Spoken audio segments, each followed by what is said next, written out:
मध्य प्रदेश की जिन 28 सीटों पर उपचुनाव होना है उनमें अंबाह विधानसभा सीट भी शामिल है। ये सीट मुरैना जिले में आती है। अंबाह विधानसभा सीट इसलिए चर्चा में है क्योंकि यहां से ज्योतिरादित्य सिंधिया के समर्थक कमलेश जाटव ने इस्तीफा दिया था। ऐसे में ये सीट भी सिंधिया के लिए प्रतिष्ठा का विषय है। वहीं कांग्रेस ने सत्य प्रकाश सखवार को और बसपा ने भानु सखवार को यहां मैदान में उतारा है। लेकिन यहां सबसे ज्यादा चर्चा का विषय नेहा किन्नर का फिर चुनावी मैदान में उतरना है। 29 वर्षीय नेहा 2018 में हुए चुनावों में दूसरे स्थान पर रही थी और भाजपा के उम्मीदवार को पीछे छोड़ दिया था। नेहा एक बार फिर अंबाह विधानसभा सीट से निर्दलीय उम्मीदवार के रूप में मैदान में है। इस तरह यह मुकाबला काफी रोचक हो गया है। अंबाह सीट का विश्लेषण शुरू करने से पहले यहां के पिछले 3 विधानसभा चुनावों की जानकारी दे दें। यहां हुए पिछले 3 चुनावों में रोचक परिणाम सामने आए हैं। साल 2008 में हुए चुनावों में यहां से भाजपा की टिकट पर कमलेश जाटव विजयी रहे थे। उस समय उन्होंने बहुजन समाज पार्टी के सत्यप्रकाश सखवार को हराया था, जबकि कांग्रेस उम्मीदवार सुरेश जाटव तीसरे स्थान पर रहे थे। इसके बाद 2013 के चुनावों में यहां से जनता ने बसपा के रामप्रकाश सखवार को विजयी बनाया। भाजपा के वंशीलाल जाटव दूसरे स्थान और कांग्रेस के अमर सिंह सखवार तीसरे स्थान पर रहे। भाजपा ने इन चुनावों में 45.04% वोट हासिल किए थे, जबकि भाजपा ने 34.79% और कांग्रेस को 18.29% वोट ही मिले थे। इसके बाद 2018 में नया समीकरण देखने को मिला। 2008 में विधायक रहे कमलेश जाटव इस बार कांग्रेस के उम्मीदवार के तौर पर लड़े और विजयी रहे। वहीं निर्दलीय उम्मीदवार नेहा किन्नर दूसरे स्थान पर रहीं, जबकि भाजपा के गब्बर सखवार तीसरे स्थान पर रहे।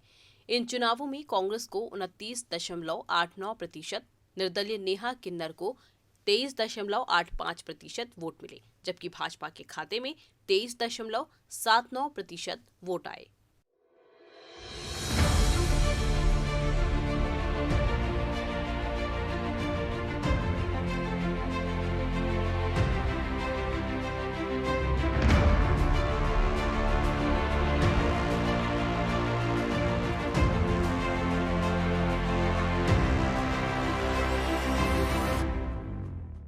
अंबाह में इस बार कई मुद्दे सामने आए हैं और जनता इन मुद्दों को लेकर काफी ज्यादा मुखर है।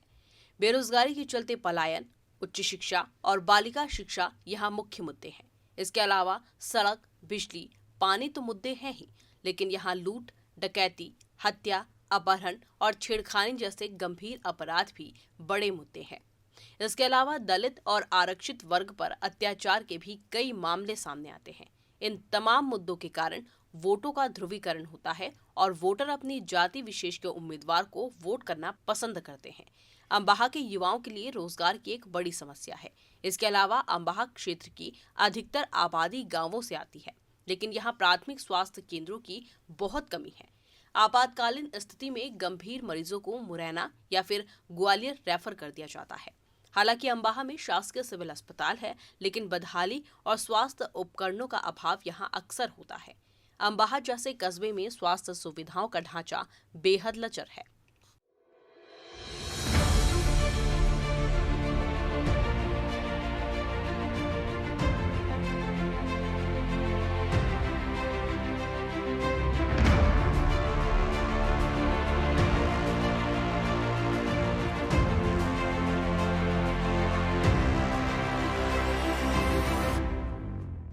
अंबाह में करीब 1.25 लाख से ज्यादा वोटर हैं। इनमें महिला वोटरों की संख्या करीब 1,05,000 के आसपास है, जबकि पुरुष वोटर्स की संख्या 1.25 लाख के आसपास है।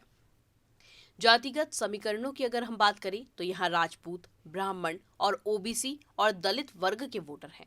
इनमें क्षत्रिय विधायक के 65,000, सखवार समाज के 55,000, ब्राह्मण वर्ग के करीब 40,000, वैश्य वर्ग के करीब 20,000 वोटर हैं।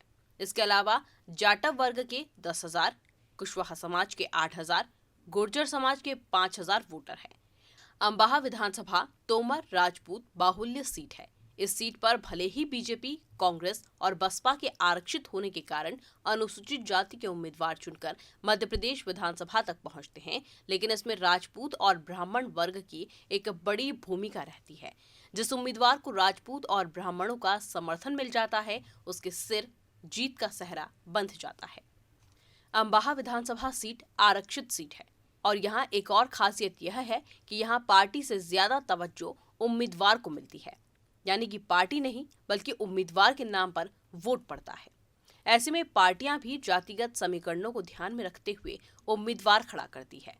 यहाँ अनुसूचित जाति के वोटर्स संख्या भी काफी है। ऐसे में यह दोनों वर्ग के वोटर बहुत महत्वपूर्ण भूमिका निभाते हैं। आरक्षित सीट होने के कारण यहाँ सखवार और जाटव वोटर के वोट दो खेमों में बंट जाते हैं। इसी तरह वोटों का बिखराव पिछड़ा वर्ग यानी कि ओबीसी में भी होता है। अब बात करते हैं उम्मीदवारों की। भाजपा ने यहाँ से कमलेश जाटव को उम्मीदवार बनाया है। जाटव ने 2018 में हुए चुनावों में भी जीत हासिल की थी, लेकिन उस समय वे कांग्रेस के टिकट पर चुनाव लड़े थे। हालांकि इस बार वे जीत के प्रति आश्वस्त नजर आ रहे हैं। अंबाहा के बेहद अंदरूनी इलाकों में भी वे घर घर पहुंच रहे हैं। तमाम सिंधिया समर्थक उम्मीदवारों की तरह वे भी कह रहे हैं कि उन्होंने जनता की खातिर मजबूरी में कांग्रेस से इस्तीफा दिया है।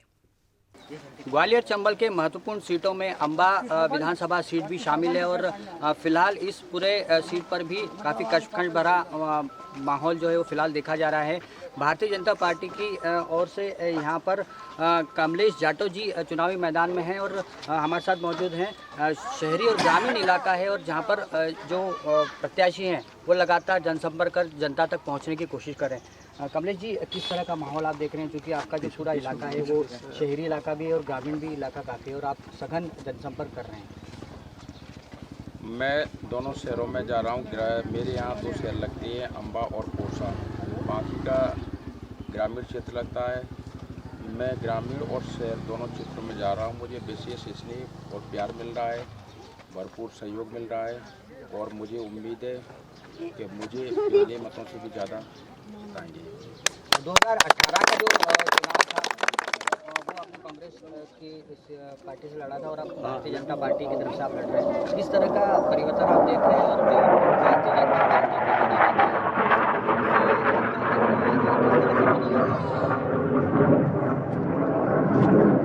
मैं पहले चुनाव कांग्रेस से लड़ा था, ये बिल्कुल सही बात है। कांग्रेस से जब मैं चुनाव लड़ा था तो हमारे क्षेत्र की जनता की एक उम्मीद थी कि लंबे समय से बीजेपी की सरकार रही थी तो विकास जो हुआ था उससे और बढ़ के उम्मीद थी कि और अच्छा विकास होगा। इस वजह से कांग्रेस पे उम्मीद भरोसा किया और कांग्रेस का मैं प्रत्याशी होने पर मुझ पर भी भरोसा किया और मुझे आशीर्वाद दिया और मुझे जिताया। 15 महीने के कार्यकाल में जब मैं कांग्रेस में सफलतापूर्वक जनता के भरोसे पर नहीं पहुंच पा रहा था, इस वजह से मैंने इस्तीफा दे के आज जनता के बीच में फिर खड़ा हूँ और सिर्फ एक ही मुद्दा है कि मैं विकास के ऊपर राजनीति की है। मेरे क्षेत्र की जनता का अगर विकास होगा तो मैं रहूँगा, जब विकास नहीं होगा तो मैं जनता के बीच में रहूँगा। इस वजह से मैंने कांग्रेस को छोड़ के बीजेपी में आ गया। 5 महीने के कार्यकाल में मैं जो कह रहा हूँ कि जो 15 महीने के कार्यकाल में नहीं हो पाया वो 5 महीने के कार्यकाल में इतना विकास हुआ है और जो आज मुझे वोट मिल रहा है, आशीर्वाद मिल रहा है, वो सिर्फ 5 महीने के विकास के ऊपर मिल रहा है। भारतीय जनता पार्टी। कमलेश भैया, जिस तरह से जो परिस्थितियाँ, राजनीतिक परिदृश्य पूरा प्रदेश का परिवर्तित हुआ है उसमें आप अभी अच्छी स्थिति में देख रहे हैं। जो आपके क्षेत्र के मुद्दे हैं वो खास तौर से कौन कौन से ऐसे मुद्दे हैं जो जनता आप तक पहुंचा रही है कि जिन पर काम होना चाहिए? किन समस्याओं से फिलहाल वो लोग जूझ रहे हैं, ऐसा क्या बताया उन्होंने आपको? हमारे क्षेत्र में ऐसी विशेष मुद्दा वाली कोई बात रही नहीं। 4-5 मुद्दे की बड़ी बड़ी काम थे और वो बीजेपी के 5 महीने के कार्यकाल में स्वीकृत हो गए। कुछ पे टेंडर भी हो गए और कुछ पे स्वीकृत होने के बाद में टेंडर होने वाले हैं। जैसे हमारे यहाँ उसेत पुल था, बहुत बड़ा चंबल का पूरे ज़िले को वो प्रभावित करता है और ज़िले क्या मैं ग्वालियर और चंबल संभाग दोनों को प्रभावित करता है। उस पुल बीजेपी की सरकार में वो काम चल रहा था। जैसी कांग्रेस की सरकार आई और पुल को उन्हें रोक दिया। जब मैं कई बार मुख्यमंत्री कमलनाथ जी से मिलने गया था तो उनका कहना था कि अभी सरकार में पैसा नहीं है, जब पैसा आएगा तब बात करेंगे। तो मैंने इस पे भी टिप्पणी की थी। मैंने कई मध्य प्रदेश में सरकार है छिंदवाड़ा के लिए भरपूर पैसा ले जा रहे हैं कि अंबा विधानसभा से जनता ने आपको वोट नहीं दिया, कि अंबा विधानसभा आपको प्रत्याशी जिता के नहीं भेजा। तो इस वजह से हमारे यहाँ वो पुनः टेंडर फिर हो गया है और काम चालू होने वाला है और हमारे यहाँ खुर्दरायपर की पुलिया थी वो भी स्वीकृत हो गई है। 38-40 रोडें स्वीकृत हो गई हैं। अम्बा में 100 बेड का हॉस्पिटल की पब्लिक की डिमांड थी, वो स्वीकृत हो गई है। 50 बेड का पोरसा में हॉस्पिटल स्वीकृत हो गया है। अम्बा पोरसा में सीवर लाइन हो गई है। अम्बा पोरसा में स्टेडियम हो गए। इस मिला के कम से कम 100-150 करोड़ के करीबन काम मेरी विधानसभा में 5 महीने के कार्यकाल में स्वीकृत और कुछ टेंडर होकर कार्य भी चल रहे हैं। कमलेश जी, जो कांग्रेस की चुनौती है उसको किस तरह से देख रहे हैं आप? मुझे तो दिख ही नहीं रही कि चुनौती है। कांग्रेस ही खुद ही कह रही है चुनौती है ही नहीं। हमारे यहाँ हमेशा से जब मुझे आशीर्वाद दिया था उस समय जनता का एक रुझाव था कि कांग्रेस की अगर सरकार बनेगी तो विकास कुछ दिखेगा। और 15 महीना के कार्यकाल में जब विकास नहीं दिख पाया तो हमारे क्षेत्र अम्बा में तो अपने अम्बा विधानसभा की कहता हूँ कि यहाँ कांग्रेस का कुछ था ही नहीं। सिर्फ बीएसपी हमारे यहाँ ज़रूर दूसरे नंबर पे आती है और वही मुझे उम्मीद है कि चुनाव में बीएसपी ही आएगी, बाकी कांग्रेस तो तीसरे नंबर पे। पिछले बार का बड़ा रोचक परिणाम रहा था 2018 का। किन्नर जो थे वो उनको आप हरा के आगे बढ़े थे और भारतीय जनता पार्टी जो तीसरे नंबर पे थी। तो इस बार आपको लग रहा है कि स्थिति पूरी तरीके से विपरीत रही?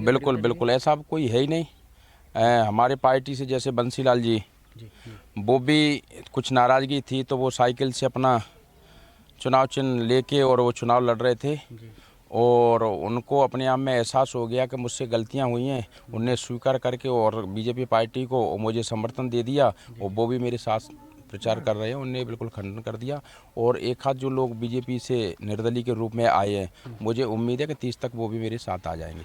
अपनी जीत के प्रति पूरी तरह से आश्वस्त हैं आप? बिल्कुल। तो ये थे अम्बा विधानसभा से भारतीय जनता पार्टी के उम्मीदवार कमलेश जाटव जी और काफ़ी अपनी जीत के लिए काफ़ी आश्वस्त फिलहाल नज़र आ रहे हैं। और जो तमाम तरह के मुद्दे भिंड मुरैना और ग्वालियर चंबल संभाग के जो चुनाव में इन दिनों देखे जा रहे हैं वही मुद्दे जो हैं वो फिलहाल अम्बा विधानसभा चुनाव में भी देखने को मिल रहे हैं। इधर कांग्रेस उम्मीदवार सत्यप्रकाश सखवार पैर में चोट के कारण ठीक तरह से जनसंपर्क नहीं कर पा रहे। चोट की वजह से वे अंदरूनी ग्रामीण इलाके में नहीं पहुंच पा रहे हैं। हालांकि वे उम्मीद लगाए हुए हैं कि जनता दल बदलने वाले नेताओं को सबक सिखाएगी। इधर जनता विकास और मूलभूत सुविधाओं के मुद्दे पर मुखरता से बोल रही है।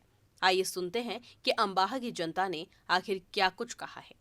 डिजियाना न्यूज़ आपको ग्वालियर चंबल संभाग के उन तमाम स्थानों का, उन तमाम विधानसभा क्षेत्रों का दौरा करा रही है जहां पर इस समय चुनाव होने जा रहे हैं। अभी इस समय हमारी टीम खड़ी है अम्बा विधानसभा क्षेत्र में जहां पर चुनावी समर है वो काफ़ी ज़ोर पकड़ चुका है और भारतीय जनता पार्टी और कांग्रेस के जो प्रत्याशी हैं वो यहाँ पर लगातार सघन जनसंपर्क कर रहे हैं। लेकिन ये जनता जनार्दन अभी अम्बा विधानसभा क्षेत्र की है। ये तमाम जो प्रत्याशी हैं उनके दावों को और उनके वादों को बड़ी बारीकी से नज़र रख रही है कि कौन क्या वादे कर रहा है।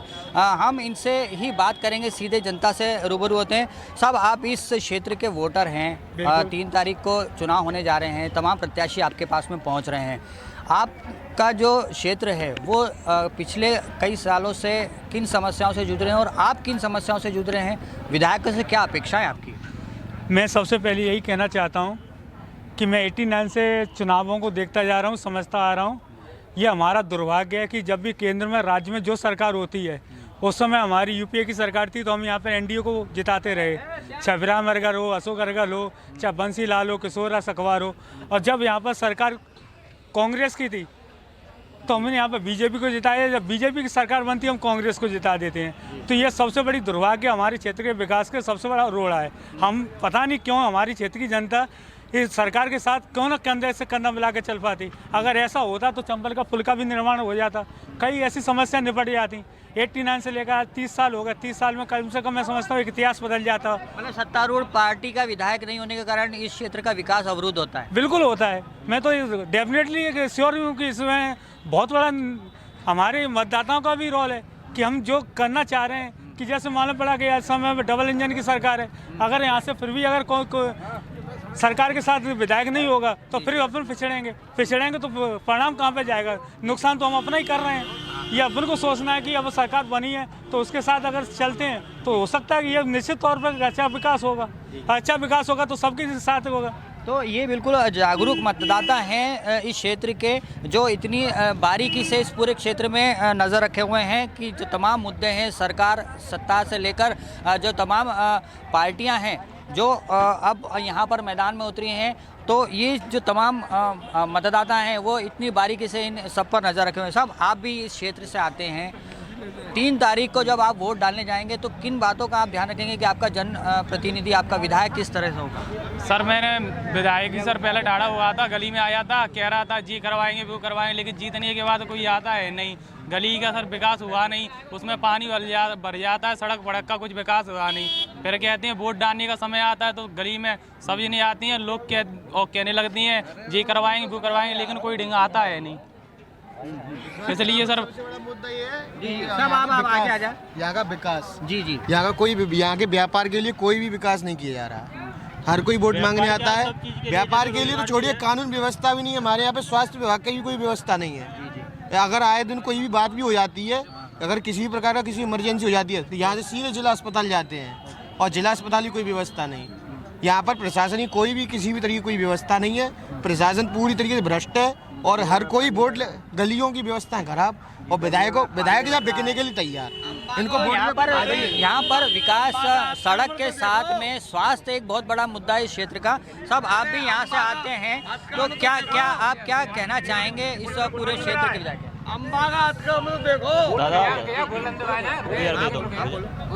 मेरा कहने का मतलब ये है कि जैसे रोजगार के सहायक में, क्योंकि आपको मालूम है कि 2011 में व्यापम की जगह निकली थी, वो लेके 2020 में। अब क्या है कि मेरा डॉक्यूमेंट वेरीफाई होने थे, जो कि चुनाव की लगने के कारण क्या है वो स्थगित कर दिए हैं। अब ये भी कंफर्म नहीं है कि हो ही जाएंगे डॉक्यूमेंट वेरीफाई। सबसे युवाओं के लिए जो अवसर होना चाहिए वो प्रॉपर नहीं है। सब इतने मतलब फैल चल रहे हैं, कहने को कुछ नहीं है, कुछ है ही नहीं है। व्यापारी क्या रोजगार ही नहीं है अपना एमपी में, जबकि देखा जाए यूपी में सबसे बेस्ट है। मैं मानूंगा यूपी में सबसे बेस्ट है, यहाँ पर कुछ भी है ही नहीं। अगर आप किसी के पास भी जाओगे, हम लेके भी जाते हो, कोई प्रस्ताव लेके जाते हैं, तो वो सामने वाला बंदा हमारी सुनने के लिए तैयार ही नहीं है। जब प्रत्याशी आपके पास में वोट मांगने आते हैं, तमाम बातें आप रखते हैं, बोलते हैं, पर क्या करें, मजबूरी है ना। अगर मैं डाल दूंगा, मेरे एक डालने से नहीं जीतना ना कोई, सभी एक साथ में है। सबसे बड़ी समस्या, मूल समस्या सर वही है, मूर्ख बनाया जा रहा है। आप भी आते हैं, आप इस क्षेत्र से वोटर हैं, तो तमाम तरह की जो बातें हो रही हैं उसमें आप क्या देखते हैं कि आपका जनप्रतिनिधि विधायक जो है वो क्या क्वालिटी लिए हो, क्या बात आपकी जो है वो विधानसभा तक लेके जाए? विधानसभा बोलिए आप बोलिए सर। ये विकास की बातें हैं, यहाँ विकास भी हुआ है, ऐसा नहीं है। भारतीय जनता पार्टी के द्वारा इस क्षेत्र का विकास हुआ है। जहाँ तक ये समस्याएं आ रही हैं, यानी कि व्यापारी वर्ग कोई समस्या नहीं है। सबसे पहले तो मैं ये कह रहा हूँ कि व्यापारी वर्ग इस अम्बा शहर के अंदर कितना अतिक्रमण किए हुए है, इसकी एक तो ये नहीं देखा किसी भी शासन प्रशासन ने, ठीक है सर। बाकी यहाँ केवल एक ही समस्या है, जातिवाद की, केवल यही है। और जातिवाद की समस्या की वजह से यहाँ के हर चुनाव का परिणाम जो निकलता है वो प्रभावित होता है। और तो यहाँ पर आप देख रहे हैं कि स्वास्थ्य, सड़क, विकास के अलावा जातिवाद जो है वो सबसे बड़ी बात यहाँ पर, सबसे बड़ा मुद्दे के तौर पर यहाँ पर उभर के आया है। और जाहिर तौर पर ये जो जनता जनार्दन है वो ये तमाम बातों को, जब 3 तारीख को मतदान होगा, इन तमाम बातों को वो ध्यान रखेगी और उसके बाद ही मतदान करेगी। इन सब के बीच निर्दलीय उम्मीदवार नेहा किन्नर भी पूरी ताकत के साथ चुनावी मैदान में उतरी हैं। वे भी जोर शोर से चुनाव प्रचार में जुटी हुई हैं। नेहा के मैदान में उतरने से इस बार भी पिछले चुनाव की तरह अम्बाहा सीट पर मुकाबला रोचक हो सकता है, क्योंकि वह भाजपा, कांग्रेस एवं बसपा को इस सीट पर कड़ी टक्कर दे सकती हैं। नेहा बेड़िया समाज से हैं और यहाँ इस वर्ग के मतदाता काफी संख्या में हैं। वह क्षेत्र में नेहा किन्नर के नाम से मशहूर हैं। नेहा 2018 में कांग्रेस के उम्मीदवार कमलेश जाटव से मात्र 7,547 मतों से पराजित हुई थी। बहरहाल देखना होगा कि अम्बाहा की जनता इस बार किसे भोपाल पहुंचाती है। Bureau report, Digiana news.